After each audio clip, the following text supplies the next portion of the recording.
Hello guys, good morning, good morning, good morning. For today's video, mangilay ta, magpagpapata aron mahalin natong mga baligya. Ug syempre para ganahan ang customer mo tubang sa ato guys. Tugod siya mawala guys, kilay is life na gyud ta. Syempre guys, required man ni sa atong trabaho magpagwapa para maka-customer. Ingani ra ko ka simple mangilay guys, butangan og concealer pang highlights para layo pa lang daan. Plaster na kay mong kilay lami kay tan-awon char. Kasagaran mga kilay sa uban guys tattoo na, pero ako sariling sikap ko lapis lang sapat na. Oh, di ba? Plaster na tong kilay. Ingani lang ka simple mangilay guys no. Sunod na tong buhaton guys atong ipiton ang pilok hantud sa mga ibot ang pilok joke. Pero in fairness guys, dali ra siya makataas og pilok. Nindot kay ni siya nga eyelash color.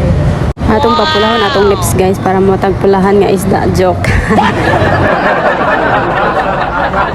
Human atong sudlay-sudlay natong buhok para gwapatan on ganun.